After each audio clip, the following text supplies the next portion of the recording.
February 2025 केरळामध्ये तुम्हाला जर आठवत असेल तर भाषण करताना सरसंघचालक मोहन भागवत म्हणाले की हिंदूंनी इंग्रजी बोलणे टाळावे व त्यांनी प्रवास देशांतर्गत करावा. हे आपण ऐकलं असेल. ते इतरही बोलले, पण हे दोन मुद्दे आजच्या तरुण पिढीच्या आयुष्याची राख रांगोळी करणारे आहेत.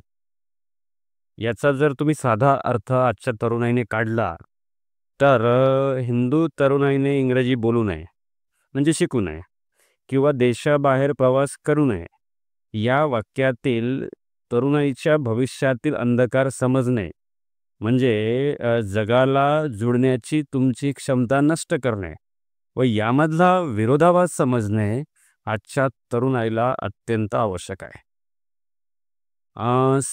सर्वप्रथम तर तरुणाईने भागवतांना हा प्रश्न विचारावा की हिंदू तरुणाईने इंग्रजी बोलू नये म्हणजे शिकू नये किंवा देशाबाहेर प्रवास करू नये असं तुमचं म्हणणं असेल तर मग पियुष गोयल यांनी आपली मुलगी राधिका व मुलगा ध्रुव याला हार्वर्ड विद्यापीठात कशाला पाठवले?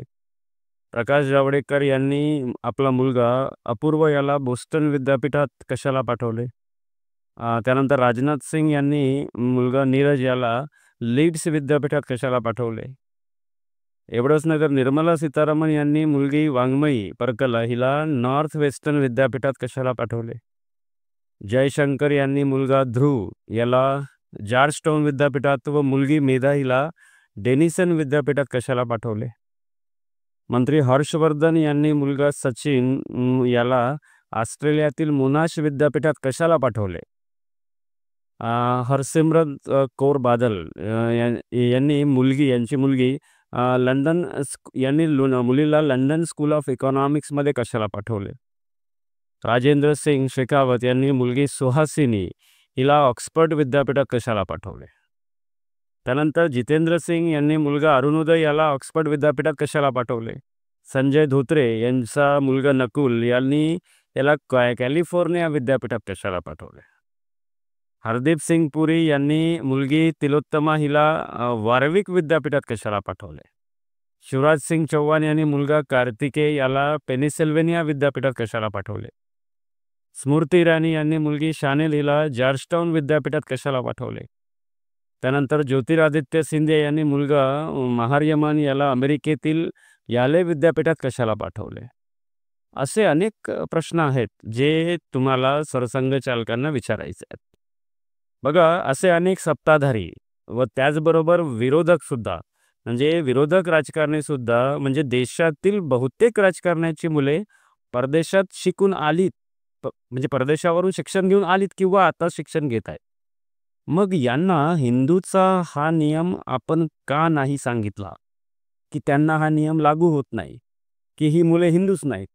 म्हणजे बघा, षड्यंत्र कसं आहे की राजकारण्याची लेकरं इंग्रजी बोलली शिकली किंवा देशाबाहेर गेली तर चालते, पण फक्त बहुजन समाजाच्या हिंदू तरुणाईने फक्त देशातच राहावे व इंग्रजी बोलू नये याकरिता तुम्ही म्हणजे सरसंघचालकांनी हे उद्गार काढले आहेत का? हे तरुणाईने समजणे अत्यंत आवश्यक आहे. बहुजन समाजातील तरुणाईने आता सावध होणे त्यांना नितांत गरजे झाले आहे आणि राजकारण्यांचा विरोधाभास ओळखायला तुम्हाला शिकावं लागेल.